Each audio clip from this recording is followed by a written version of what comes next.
ഏറ്റവും പുതിയ വാർത്തകൾ അറിയാൻ ഈ ചാനൽ മറക്കാതെ സബ്സ്ക്രൈബ് ചെയ്ത് നോട്ടിഫിക്കേഷൻ ബെൽ ക്ലിക്ക് ചെയ്യുക. പ്രേക്ഷകരുടെ ഹൃദയം കീഴടക്കിയ അവതാരകയും നടിയുമായ പേളി മാണിയും നടൻ ശ്രീനിഷ് അരവിന്ദും തമ്മിലുള്ള വിവാഹം ഇപ്പോൾ നടക്കാൻ പോവുകയാണ്.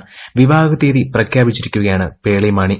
ഇത്രയും നാൾ പിന്തുണ നൽകിയ എല്ലാവരും ഇനിയുള്ള യാത്രയിൽ തങ്ങളെ അനുഗ്രഹിക്കണമെന്ന് പേളി ഇൻസ്റ്റാഗ്രാമിൽ കുറിച്ചു. ബിഗ് ബോസ് റിയാലിറ്റി ഷോയുടെ സെറ്റിൽ വെച്ചാണ് പേളിയും ശ്രീനിഷും പ്രണയത്തിലാകുന്നത്. ഇവരുടെ പ്രണയത്തെ ചൊല്ലി പല വാർത്തകളും വന്നിരുന്നു. ഷോയുടെ റേറ്റിംഗിനായി അണിയറ പ്രവർത്തകരുടെ അറിവോടെ കളിച്ച നാടകമാണിതെന്നും ആരോപണങ്ങൾ ഉയർന്നിരുന്നു. തങ്ങളുടെ കാര്യം വീട്ടുകാരോട് പറഞ്ഞ് സമ്മതിപ്പിക്കണമെന്ന് പേളിയും ശ്രീനിഷും ഷോക്കിടെ അവതാരകനായ മോഹൻലാലിനോട് അഭ്യർത്ഥിച്ചതും വാർത്തയായിരുന്നു. അപ്പോഴാണ് പേളിയുടെ അച്ഛൻ സ്വന്തം മകളുടെ ഇഷ്ടത്തെക്കുറിച്ചുള്ള അഭിമുഖം പങ്കുവച്ചപ്പോഴുള്ള വീഡിയോ വൈറലായി മാറിയത്. അത് കാണാൻ ഡിസ്ക്രിപ്ഷൻ ലിങ്ക് ക്ലിക്ക് ചെയ്യുക. ഇതിനിടെയാണ് ആകാംക്ഷ കൂട്ടിക്കൊണ്ട് പേളിയും ശ്രീനിഷും കഴിഞ്ഞ വർഷം അവസാനം ഒരു മ്യൂസിക്കൽ വീഡിയോ പുറത്തുവിട്ടത്. ആ വീഡിയോ പുറത്തു വന്നതിനു ശേഷമാണ് ഇരുവരുടെയും വിവാഹം ഈ വർഷം തന്നെ ഉണ്ടാകുമെന്ന് ആരാധകർ ഉറപ്പിച്ചിരുന്നത്. കഴിഞ്ഞ ജനുവരിയിലായിരുന്നു പേളിയുടെയും ശ്രീനിഷിന്റെയും വിവാഹ നിശ്ചയം. കൊച്ചിയിൽ നടന്ന ചടങ്ങിൽ അടുത്ത ബന്ധുക്കൾ മാത്രമാണ് പങ്കെടുത്തത്. ഇപ്പോഴിതാ പേളിയുടെയും ശ്രീനിഷിന്റെയും വിവാഹ തീയതി പ്രഖ്യാപിച്ചിരിക്കുകയാണ്.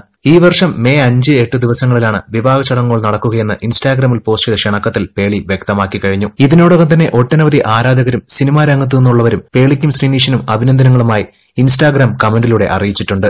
കൂടുതൽ വാർത്തകൾ അറിയാൻ ഈ ചാനൽ മറക്കാതെ സബ്സ്ക്രൈബ് ചെയ്ത് ഈ വീഡിയോ ലൈക്ക് ചെയ്ത് മറ്റുള്ളവർക്കും ഷെയർ ചെയ്ത് കൊടുക്കുക.